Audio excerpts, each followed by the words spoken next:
B2B. And sometimes there's a B2C element in there for you have a lot of people that are like, smaller providers of services, and they consider themselves a B2B, but they're really B2C. And so I prefer B2B. I just find that companies that are B2C companies, they need too much infrastructure. It's too hard to get into. You need too many moving parts, if that makes sense. So it's like, Yo, this is Christian D. Evans with Journey with Christian D. Evans podcast. Guys, thank you so much for tuning in and listening to our amazing podcast. This is where we reveal the top 1% of business concepts and systems and processes to scale 8 and 9-figure businesses. We interview top-level 8 and 9-figure CEOs, business owners, and amazing TEDx speakers like David Meltzer. We got Nick Cavuto, Pascal Bachman, and so many others. And if you feel like this resonates with you, please share this with your friend, your family, and make sure you impact them as well, because we're trying to spread the message on those that do not know how to scale 8, 9-figure businesses and talking higher level business concepts. So guys, remember, enjoy the episode and be uncommon if you can. Cheers. Thank you so much for tuning into Journey with Christian D. Evans podcast. I'm your host, Christian D. Evans. This next guest is an entrepreneur, business mentor, and author with over 20 years of experience. He is focused on the life sciences, technology, EdTech, natural resources sectors. We're going to be talking about social impact and how he looks at it and making sure that we're seeing the best return on investment, not just socially, but also the impact side of things, which is going to be really fun. He has created a number of exciting ventures side by side, some of the world's leading entrepreneurs and scientists, as well as world-class academic institutions. He has had incredible exits in the oil industry, which we're going to be talking about here shortly. He is the founder of Theseus Capital, my friend venture capitalist and principal investor in a number of life sciences, my friend Ron Bauer. How are you doing today, Ron? I'm good. Thank you so much for having me. It's an honor, true honor. Man, I'm excited about diving into this, and I really want to just hit it off straight because, Theseus Capital, you guys focus on so many different industries: life sciences, gaming, SaaS, oil and gas, technology. And we were just vibing off the podcast just real quick, and we were talking about your guys' methodology, right? The principles, because what is so beautiful is you guys implement these certain principles regardless of the industry. And I want to just start out with this, Ron. Tell me, unpack the methodologies, the principles, which you guys implement on a consistent basis, helps you really, maximize every opportunity regardless of the vertical. Okay, perfect. So, I look for founders that are hyper-focused. I look for people that are extremely focused and very good at one thing. So be the best at your platform. If you're creating a fintech platform for a specific sector, be the best at that. You don't need to be an operator or a marketing guy or a financial guy. We can find the people to fill the gap. So what I look for is I look for founders that have created something unique, that are solving a problem, that are disruptors and innovators and very good at what they do and understand their specific market. We can fill the gaps on everything else. And we have like a roadmap. We've created this roadmap and I won't say we've perfected it, because Christian, every single week or month or year, we're coming up with, new ideas and new concepts. But we have this roadmap that we've created, which takes you from your creative idea all the way through to your launch and to your lead generation and to raising capital. And we've created this sort of 11-step process that works really well for our portfolio companies and the founders we work with. And we're constantly fine-tuning that. I fine-tuned it this year to include podcasting. And, it's really important. I tell the founders that I work with that it's important for you to get your message out there on podcasting. Also, public relations side of it. So we're always, fine-tuning the process. Well, let me ask you this and talk a little bit further in regards to the, fine-tuning and developing it. You mentioned the founder and disruptor. Okay. Is there like a financial minimum that you guys focus on, or is it like, hey, they've got some sort of proof of concept, they've got some letter of intent, so they got some traction, and then kind of taking a look at it structurally and regarding like the technology, the system, the product, etc. Or kind of help me understand at the baseline what that looks like at each kind of pillar, if you will. That's a great question. And I like to get into a deal as early as possible. For me, it's almost like the earlier I can get involved in the project, the easier it is for me to mold the project. But that being said, most deals come to me they already have a deck, they already have raised, a friends and family round, maybe they did a crowdfunding or a seed round. They've already done proof of concept, and they usually come to me because they need growth capital. So I'd say probably 70-80% of the deals we see are deals where we're coming in after there's been a little bit of money injected into the company. They've already done a proof of concept, or they've already have, maybe a couple thousand people using their app or their platform or their software. And then we come in the growth stage. But that being said, even if people come to us at that stage, we can still go back and we can fine tune and fix things. We have an in-house team, and we can work on their deck. We can work on their website. We can work on their corporate video. We can, improve and find ways to enhance their story and amplify it. We can introduce them to amazing media companies and PR companies, or social media growth companies that can, build their community and grow their community, which is, so vital today for my portfolio companies, using social media as a growth tool as well. So I would say that the earlier the better for us. But, we don't have a problem getting involved in companies that have been around for a year or two. I've also helped recently a company that's been around for almost 30 years, 28-year-old company. I helped them go public, and they had tried a number of times, and that was by no means a startup. They were doing close to 30 million in revenue when they came to see me. So, we have there's not, if I have to say, one size doesn't fit all. There's no specific shoebox that I could fit our potential portfolio companies in. Every deal is unique and every deal is different. And so, we'll look at anything.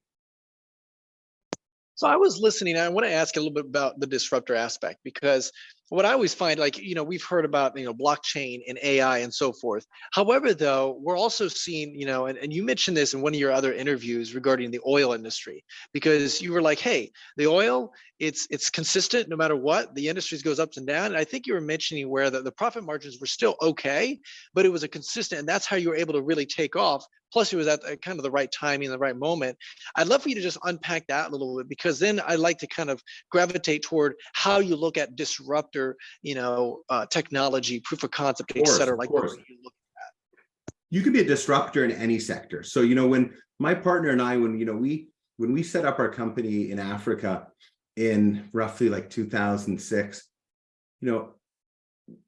there were oil and gas business, it's the same business, and there's really no difference. The difference is you can create a business in any sector, even if it's been around for 50 or 100 years. You can, you don't have to reinvent the wheel. You just have to try and do things differently. And, we entered into a market where the majors were not playing and were not active in that market. It was a, country that there was no oil and gas production in that country. It was, an East African nation, major producers like, Exxon and Chevron and, Anadarko. They were not interested in going into these countries because they were active in, countries like Nigeria and other countries in Africa that had production and historical production. So we were able to go into a smaller market and, acquire a concession and build a small startup, because the barriers to entry in that market were minimal at the time. If I had to go back now, after there's already production, the country's a producing nation, I would have to walk in with $100, $200 million, $1 billion investment. Back then, when we went into the country, there was no, it wasn't an oil producing nation, Kenya, and we could walk in with a couple $1 million. And so, but that being said, a perfect example is, let's say, the home food delivery business. You had Uber Eats and Just Eat, a couple big ones, but there's still small companies popping up all the time.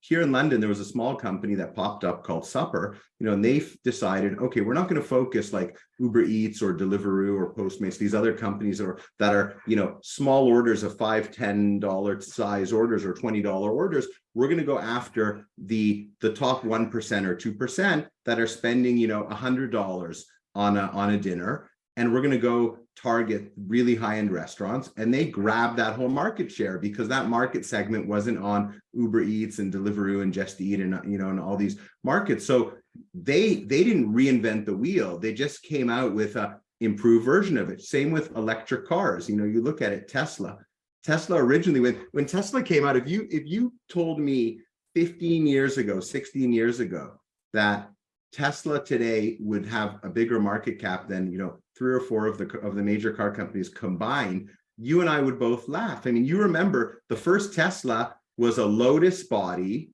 with someone else's battery, someone else's engine. Everything was like a mishmash, like a mixed salad that Tesla put together. Today, they have, factories all over the world, the best engineers, the best design. They have, amazing battery technology. Not only that, they're going straight to the source of the mine to buy their lithium and buy their minerals now because they're such a big consumer. So I think you don't have to reinvent the wheel, but you can find a way to do things better and improve on it.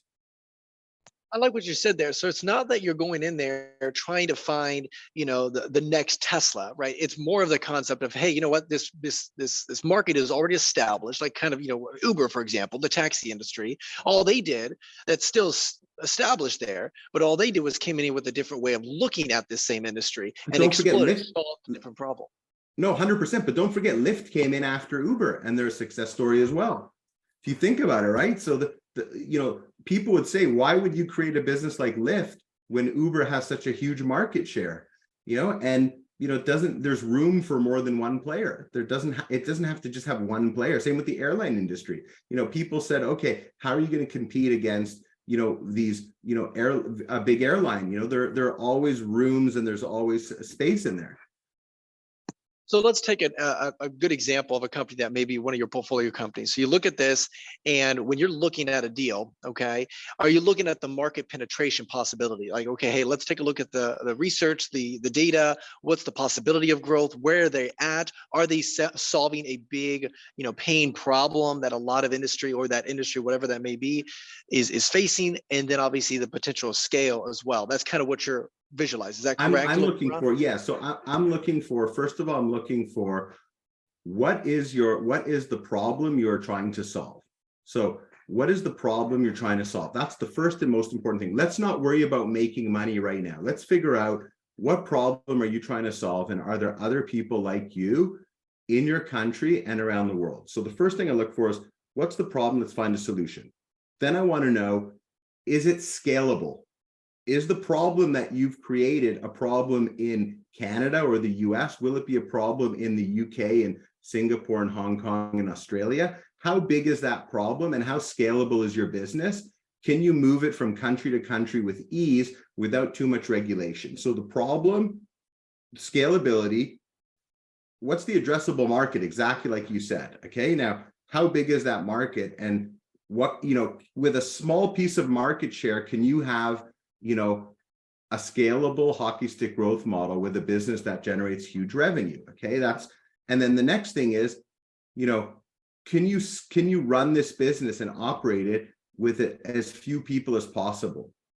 I would prefer to be in a business that, they can go on a global scale with, 50, 100 people, 200 people, rather than 20,000 people or 1 million people. Like, Amazon, as great as a business it is, and as great as a business as I would like to have, they have millions of employees.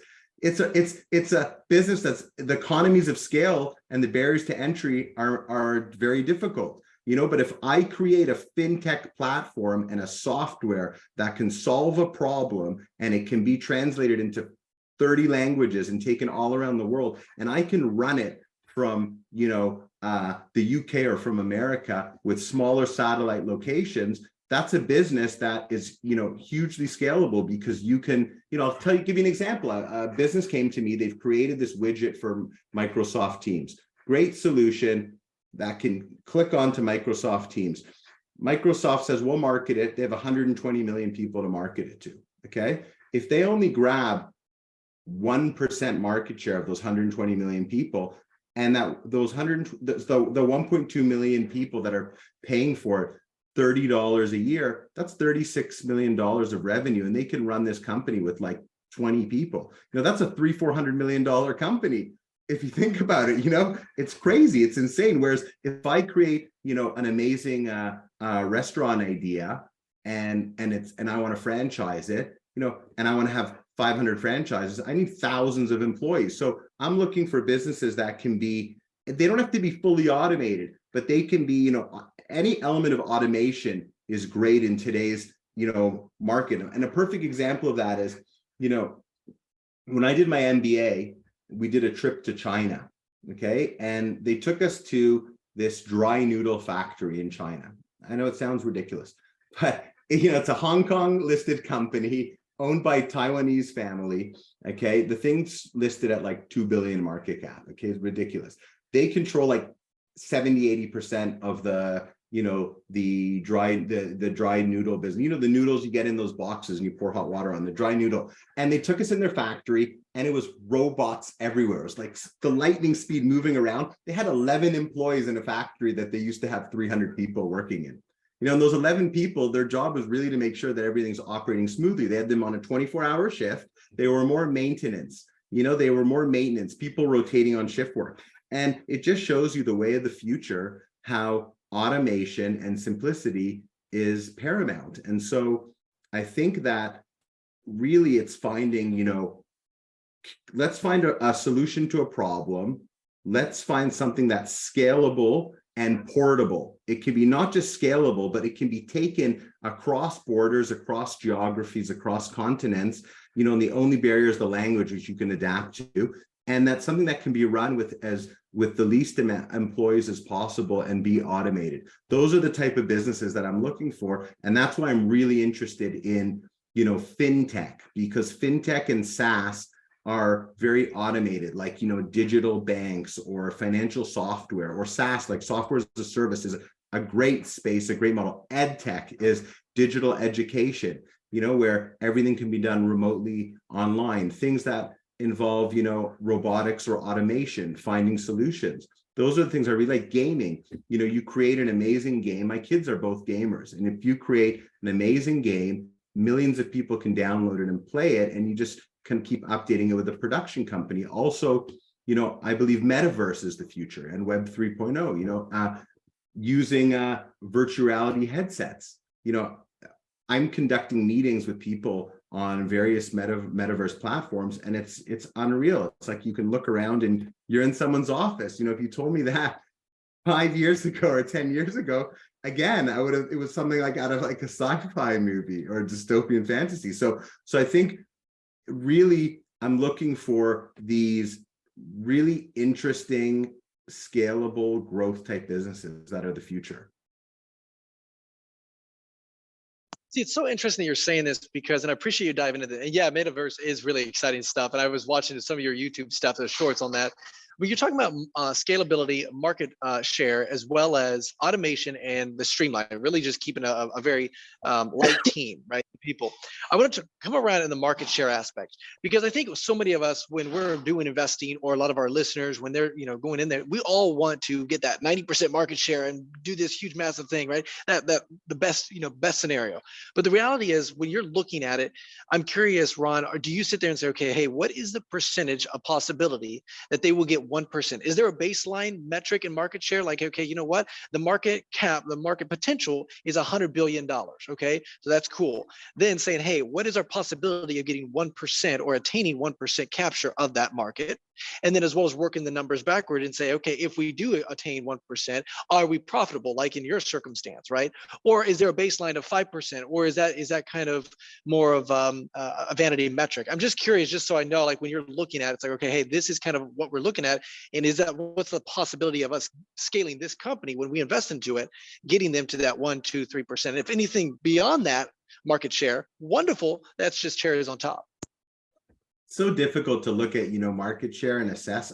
I'm a big believer in looking at a big market. So for example, like, you look at the oil and gas market, that's like trillions of dollars. It's a massive market. Everybody needs, propane and natural gas for their home or their barbecue or their car or for everything, to make materials. So that's a huge market. So it's easy to understand. You can say, okay, the world's consuming X number of barrels a day. There, we're running out of energy. So there's a market for that. Same with pharmaceuticals. You could say, Alzheimer's is a 700-800, I don't know, I'm making up a number now, is a $700-800 million a year market, and it's a big drug companies need innovation. So if we come up with an amazing Alzheimer's or dementia drug, and we capture 1% of that market, we'll be a huge business. So I think people need to focus on their business and on being good at what they do. Sometimes you can create an amazing product or create an amazing service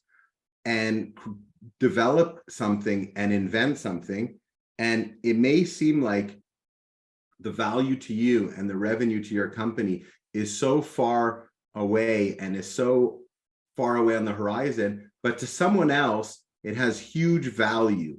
Like, for example, I'm working on a fintech deal right now that's creating, this digital safe for, for neobanks, for digital banks. And to them, it's a difficult one to crack. But, it's a competitive landscape today in these digital banks, and they're charging clients every month money to use this digital bank. So that product to a bank could be greater value. And, so if they land one bank that has 20 million clients, and they land that at $1 a month or $2 a month, they're a huge business all of a sudden. So sometimes you need to look at it, be the best at what you can do what you do really well, create an amazing product, have an amazing service. Your software needs to work and be great. You don't have to take it all the way through to market. Very few. Let's look at biotech companies as an example, because I spent a lot of time doing biotech deals and medtech deals, and I'm not really looking at biotech right now because that side is oversold. But for many years, biotech, big pharma did not have innovation, and a lot of these biotech startups, they created these really innovative, creative drugs and therapeutics, and they sold them to big pharma before they came to market. So they sold them in like phase 1, phase 2, phase 3. But ultimately, when they started, they went out on their journey and said, oh, our total addressable market is 10 billion or 5 billion or 4 billion. If we only capture 2% of that market, we'll be doing 100 million a year. But what they failed to say is that in between their startup and market, you've got the FDA, you've got all these regulatory bodies, you need marketing channels, you need distribution. It's very difficult. And they might be great at working in a laboratory environment, at creating a solution to a problem and finding a cure to a disease, but they're not good at all the other things that big pharma is good at. And big pharma might have that machine of 100 years behind them. So the drug to them is worth a lot more than it is to the startup. And so sometimes you need to look at not just the total addressable market, but you need to look at who will ultimately be my partner, or who will buy my company, or who is the ultimate company that I can align myself with. And I think in every sector, a lot of these biotech startups align themselves with big pharma for funding. A lot of these big pharma companies have venture arms where they finance startups. The same goes in the fintech space, in the EdTech space, in the gaming space. You can team up with a big studio that has distribution and marketing. It's not easy. It's great to invent a video game, and today it's a lot easier. You can put stuff out on app stores and other stuff, but obviously the big companies like Nintendo or Sony or Epic, they've got a bigger infrastructure in place and distribution channels in place to market. So I think that don't just look at the addressable market, look at where can I find a home for my idea if I need to find one. No, you bring up a very good point, and I really appreciate bringing that up, because I've seen, and myself as well, I've looked at some things, and the possibility of an investment is huge, beautiful, but like you mentioned, there's all these hurdles that they don't talk about that are not in your control. Now, speaking of control, I want to ask you, Ron, when you deploy, because you guys have an incredible not only writing the check, but also credible resources, network, plus your knowledge from years upon years of experience, and that's the value that you bring at a very high level. How do you like to see that money or the resources deployed? Because there's only really, correct me if I'm wrong, there's only 4 things you could focus on: either people, recruiting more people; product, developing the product even more, R&D; marketing, sales, driving that; or the infrastructure systems, SOPs, processes, et cetera, building that out as well operationally. So where do you like to deploy? I know it's probably very contextual, but I'd love for you to just help me understand how Ron thinks about it when saying, okay, hey, maybe they've got product development. Cool, let's go ahead and deploy it in people, et cetera.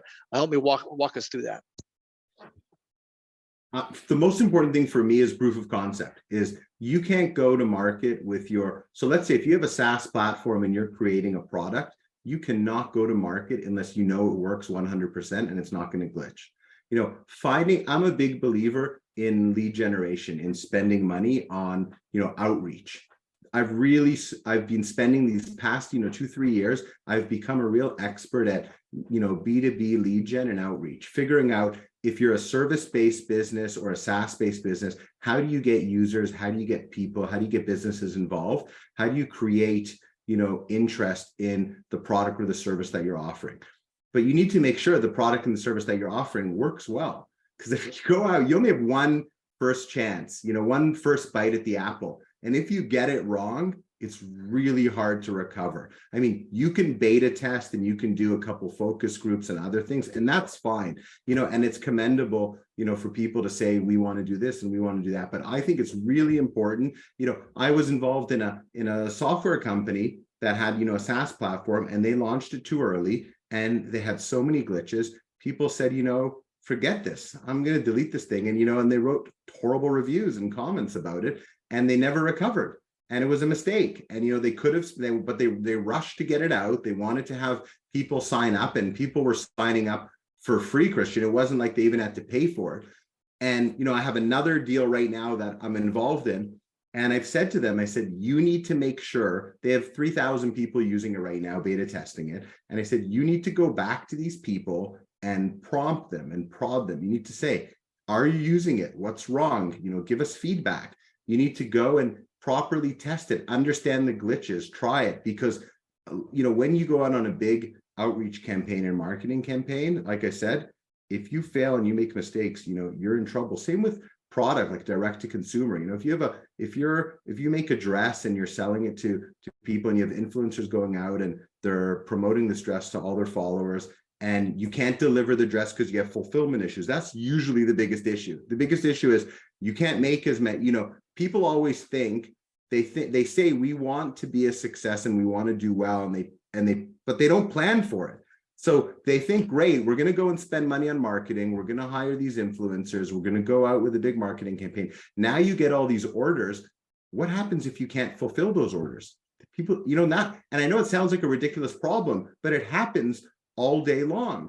I have a friend who's in that business. He does like 30 million turnover with Amazon, only on Amazon. Everything he does is on Amazon. He does like low quality, he makes up like they're like French brands and stuff, and they're made in China, but jeans and leggings and shirts and other stuff and shoes. And he has a few products and some, great marketing, but he's had extremely challenging times this past year with fulfillment from China because of all the problems. And he sold stuff and he couldn't deliver on time. And people have paid, and people are complaining, saying, hey, I ordered this thing expecting it in a week or two, and now it's like 2 months later and I haven't received anything. And that can honestly kill your business.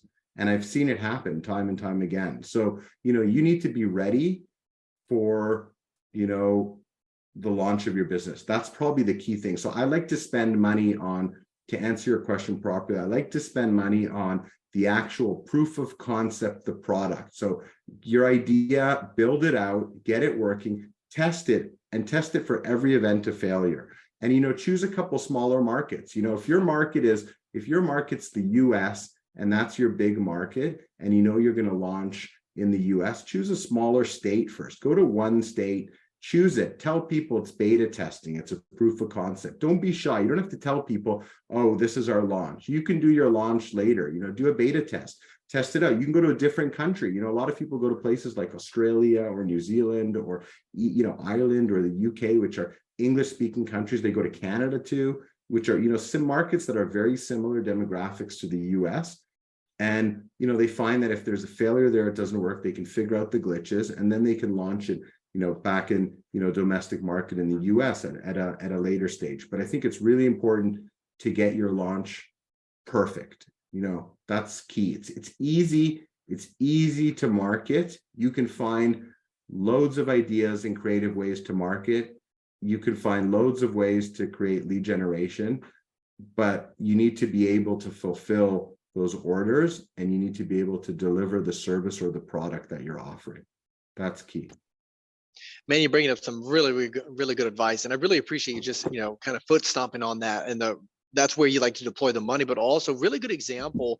I've got a friend of mine that he was scaling. He was having easy lead generation, but the reality was he was having a hard time finding the right salespeople to take all the phone calls. So it wasn't like he needed more lead gen. It was more we just needed more development of the sales team because they couldn't keep up with the demand, which is a good spot to be in. But I think it kind of gravitates a little bit toward my next question for you, Ron, is I'm curious when you're working with these companies, because you've scaled many companies to IPO and acquisition, right?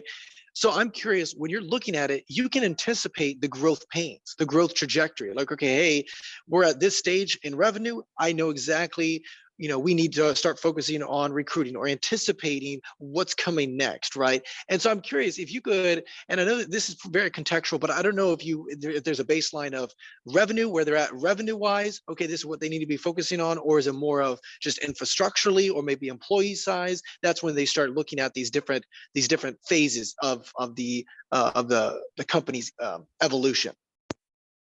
Yeah, and your friend's issue is exactly, I was just about to say, is that, I've encountered that same problem, where I've gone and I've generated, huge lead generation, generated in my CRM, like 10,000 leads, ready to go and market them, hired outreach companies to go and set up meetings and create leads as well for one of our portfolio companies.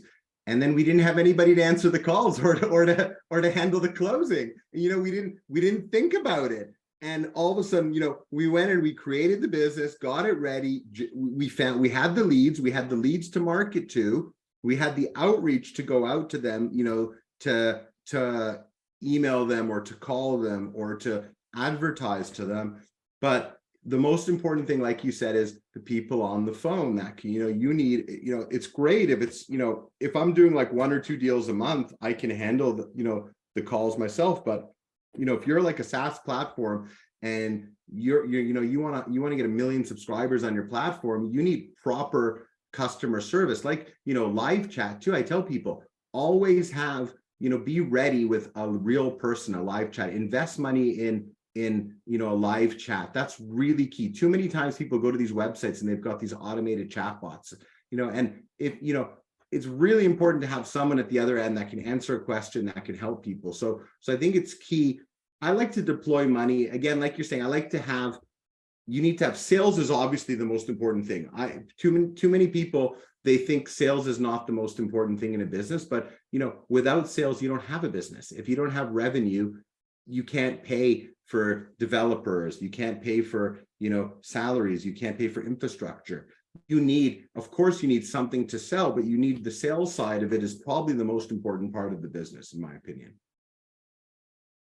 You're always selling. So yeah, 100%. Let me ask you on that, because it doesn't matter which industry you're in, you're always in the SaaS, it's called like small business or enterprise deals. In other industries, it's very similar. They may be called different, whatever, kind of, those two different avatars. But at the end of the day, one pays a lot of money, but the sales cycle is really, really quite a bit, enterprise. And then obviously the small business or smaller accounts, the average cart value is kind of smaller. And the churn rate you can anticipate is a little higher, but the sales cycle is a little easier as well. So they're easier to convert on the front end. So I'm curious, when you're looking at, scaling a company to that next level, I would imagine there's probably like a 70-30 split, or what do you like to gravitate toward, or you try to really gravitate more toward enterprise because one, that just larger numbers and faster revenue? I prefer B2B, of course. B2B is, it's a difficult one. You need to figure out what your business is. For me, I've really carved a niche at dealing with companies that focus on B2B. I just find that it's less complicated. You're getting economies of scale is far greater with a B2B type of business. And in this current day and age right now, there's so many small businesses. There's always if you come up with something creative and innovative and disruptive, as we've been saying as a founder, whether it's a SaaS software, whether it's a tool or a service, you can use it as a B2B. And sometimes there's a B2C element in there for for, you have a lot of people that are like, smaller providers of services, and they consider themselves a B2B, but they're really B2C. And so I prefer B2B. I just find that companies that are B2C companies, they need too much infrastructure. It's too hard to get into. You need too many moving parts, if that makes sense. So it's like, if you're selling a dress, there's so much going on against you. It might be that you don't have a bricks and mortar store, but it's an online, e-commerce type thing, but you've got to get influencers, and then they've got to buy it. And if people don't, then you got to make the dress. And if the material doesn't come out, or if people don't like it, then they have to return it. And then you've got that. Whereas if you're dealing with software to a company, and the company has 100 people or 50 people or 80 people, I like to deal with small, medium enterprises that are sort of, 1 to 50, 1 to 100 employees. That's my sort of sweet spot, because a lot of the time those companies they're too small to have a massive tech team to go and build something on their own. So they're not really a competitive threat. And, so they need what you're offering. Whereas, if you're dealing with companies that are too big, you're going to be in a position of weakness. So I just find that it's easier to go out and try and grab, 20 small to medium enterprises, which will, you grab 20 of those, you could have 2,000-3,000 people. Whereas to go and sell to 2,000-3,000, consumers and retail people, you need too big of your customer service, your sales force, your labor for your labor costs, are going to be far outweigh your marketing costs. No, and that's why I understand why people gravitate a little bit more toward the enterprise, because it just takes fewer clients to make more money. And now, like you mentioned, you don't have to have a big enough, kind of team and people and, all that stuff that kind of gravitates and holds down the whole company's growth. I want to ask you this also, because I was just thinking about this as you were talking about this, because I want to loop back on the growth process, the growth stage of these. Is there, when you're looking at, okay, hey, we've got proof of concept established, we got, revenue going, we got that product established, cool, wonderful. And then anticipating that growth, like you said, you don't want to be in a situation where we got lead generation, we got marketing dialed in, but then all of a sudden the sales team sucks and you need to establish the right team. Maybe the onboarding as well, maybe in operations, maybe CEO as well, and make sure you have that C-level leadership. At what point do you start looking at that? Is that mid 7 figures? Is that kind of 8 figures? There's a lot of those things. I'd like to just kind of maybe walk us through that a little bit. We've talked a little bit about on the front end. Tell me a little bit more about the medium size, where you're in that kind of growth stage. You got massive traction. You're really hitting the ground running, maybe in the 3rd year of that acquisition. And now it's a matter of, okay, hey, how do we, look at exiting this company at some point down the road? Yeah, I mean, most of the businesses that I'm involved in, the founders and the CEOs are very active in the sales process in the start, and they have to be. Those are the ones that succeed. I think that if you have a small to medium enterprise and you as the founder or the CEO you're not the face of the company, and you're not, inherently behind the sales process, it's not going to succeed. So I think that it's important, obviously, to build a sales team. I don't get involved so much in the operations and the sales side of it. For me, when a business is growing with hockey stick growth, my job is really on the finance side and the raising capital side. Obviously, I'm there to give advice. Obviously, as the sales increase dramatically and there's a hockey stick growth, it makes my job easier to raise follow-on rounds of financing. And a perfect example of that is, the company the 28-year-old company I told you about that I helped them go public, last year, they raised 20.2 million in their IPO. It was very successful. And, right out the gate, they implemented some of that capital, they deployed it, and they did a couple acquisitions, and they had, a clear pathway to, dramatically increase their revenue, with hockey stick growth. And because of that, the market was very, receptive to them. And, I helped them raise another 23 million, 3 weeks after their IPO. So it brought the financing to, with warrant conversions, close to $50 million off the back of that. So sometimes by, using capital to grow your revenue, it makes my job easier to help them raise money. But I don't really get involved in the whole marketing strategy of, how to increase their growth revenue. I come with great ideas. So, I'll introduce them to, PR, IR, I'll give them, social media growth agencies, I'll give them marketing agencies, I'll give them, everyone in my network that I have, I'll throw everybody at them and say, speak to these people, hear them out. You don't have to work with them. I will open up my entire network to you and help you, and I'll help negotiate, the best terms possible. But, I'm not intervening in the day-to-day management or operations. That's really been, my secret of my success as well, is that I've been very, I've tried to pick the right founders, and sometimes it doesn't work out. Sometimes I choose founders and I raise the money, and then they boot me out of the deal. They think, okay, great, Ron, was important for us, to get us from A to D or A to F, but now, we don't want to hear his voice anymore. We don't want him anymore. And, sometimes it works out.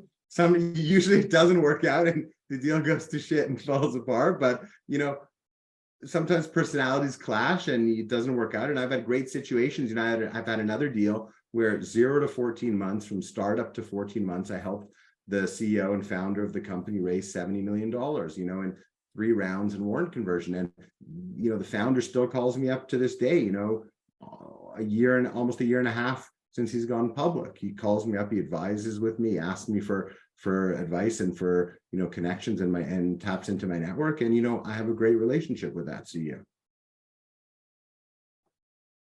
That's incredible. That's incredible. And that really helps me understand the importance of, developing the right relationship with the founder on the front end. I've heard that numerous times because obviously you're thinking long term. I'm curious, when you're looking at a deal, I was talking to a friend of mine, and anytime he acquired, I think it was a VC firm. Anyways, he acquires companies, but whenever he's acquiring a company, he's always thinking 5-7 years, and he knows, hey, this company is going to want to buy this company when I help them scale. And is that the way you think about it as well when you acquire a company? Not only are you're talking about scalability, the market penetration, the market share, the proof of concept, all that other stuff that we just discussed, but also saying, hey, when we exit, do we already have a buyer, a potential buyer? Yeah, so I'm not acquiring businesses. I get involved in companies almost like a shares for service model. I get involved really early stage. We take equity. I'm not paid any money or any fees or any retainer. I don't take any money off any brokers or consultants. So I'm in the deal regardless for the long run. So I'm helping these companies launch, grow, scale, raise money. It could be 3 to 5 years, 3 to 7 years before I see a penny or a dollar out of this deal. And if the deal fails, let's say it blows up after 3 or 4 years, Christian, and I've raised them a ton of money, they've all taken the management salaries, expenses, they've traveled around the world, they've grown the business, they've, rolled the dice on other people's money. And, if it fails, they walk away with, a learning curve, but at least they walk away better financially than me, because I'm making no money if it fails. The only way I make money is if the company goes public, and then usually I've got a lockup of 6 months or 9 months or a year. That lockup's imposed by the brokers or the bankers, and I have the same lockup as management, so I can't sell before management. So my only exit is an IPO, or if the business is sold privately to someone else. And so I've had exits happen. My quickest is, probably recently has been like just under 2 years, but most of them are like 3 to 5 years. So I'm really, I could say I'm working for free. The founders will say, well, you're not really working free, you're getting all this equity. But, the road to hell is paved with good intentions. Every company thinks they're going to be the next Google, Amazon, or Meta, or, Tesla or whatever, and I hear that 5 times a day. And people like to knock me as well and say, oh, you're taking so much, or, why do you deserve to receive so much? I'm, an integral part to the story, because I help them raise money, and I help them scale up, and I help them grow. And, you don't have to be best friends with the founders, and you don't have to be, with them all the time, but, I'm like a mentor, and I like to hold their hand. And, most of the people that work with me, they see how hard I work. I work 7 days a week. I put my heart into every company and every deal. And, they're like my children, these portfolio companies, and sometimes they're in favor, sometimes they fall out of favor, but you try your best. And so for me, the only exit is an IPO or a trade sale. I don't make any money until that happens. I'm not taking any fees as a director or as an officer of these companies. Well, that's actually really good to hear, because I do see some individuals where they have the ecosystem that you have, the ability to raise their capital that you're able to, and they do take advantage where there is some sort of fee associated, and there's a lot of that stuff. And so that's why I appreciate you being on here and talking about that structure, because the only way you make money is by helping that company make a ton of ass money, because you only, when you sell in the equity side of things, that's where, so there, which is really awesome. Ron, I really appreciate you being on here, man, and just unpacking your story and unpacking your trajectory, your journey, but also your methodologies, those principles. I was taking so many good notes on this, because I think that's so very valuable. I love when a company like yourself, where Theseus Capital is able to come in here and say, it doesn't matter what industry, doesn't matter what vertical, we use these same methodologies and principles, and unpacking that, your secret sauce basically, and helping my audience, myself, also understand the way you think about it. Definitely for being in the industry for so many years. So Ron, for those that want to be maybe part of your ecosystem, maybe just learn a little bit more what you got going on, or have that conversation with you, how do they reach out to you, my man? Go to my website, www.thescapital.com, THESCAPITAL.com. Look me up. You can book a discovery call with my team and I. We're happy to hear about great ideas and great opportunities. You can join our community. You can email me off the website, reach out to us. We've got loads of information on how we work and who we work with. And, I'm really easy to get in touch with. I'm approachable, and I'd love to hear about your story and your great opportunity. And, Christian, thank you so much for, having me on your podcast. It's been a true pleasure. Really, it has. Ron, I really appreciate you being on here again. And guys, those links are in the description below. So make sure you stop what you're doing here at Journey with Christian D. Evans podcast. We always take action. So I'm going to put his LinkedIn. I'm going to put his website down there as well. He's got a ton of content down there, and then everything else as well. So I really appreciate Ron being on here. I always love to ask my guests before I let you go, Ron, do you have any other words of wisdom that you'd like to share with our audience? Yeah, of course. I would say the most important thing is, don't create and set up a business. Don't start up a company thinking about making money. Do what you love. Create a business around something that you're passionate about and something you want to disrupt or change. Be really focused and be good at one thing. You don't have to be jack of all trades, master of nothing. Be a master of one thing. Do it really good. Create the best business around that one thing that you're good at. Don't think about making money. If you do what you love, the money will follow. Well said. Guys, that is the founder of Theseus Capital, my friend, the one and only Ron Bauer. Guys, that is Journey with Christian D. Evans podcast. Until next time, be uncommon if you can. Yo, this is Christian D. Evans, Journey with Christian D. Evans podcast. We thank you so much for listening to this amazing episode. If you feel and you know that this was valuable to you, please show some love to our amazing guest by liking this, by commenting on this, by making sure that you do a nice 5-star review, and just show some love to our guest. That'd be really awesome. Also, make sure you share this with a friend, a family, a colleague, someone that you believe would bring value to their life right now. And guys, we just want to say thank you again for just being part of our community. If you want to have more resources, don't be afraid. Go to christiandevans.com. You can actually schedule a phone call with me, or you can send me an email at christian.evans@beUncommonIfYouCan.com. That's christian.evans@beUncommonIfYouCan.com. Always love to hear some feedback, and let me know what is the number 1 or 2 things that you are struggling in your business and your life, and we'll make sure we have those conversations. Guys, that is Journey with Christian D. Evans podcast, and until next time, remember, be uncommon if you can. Cheers.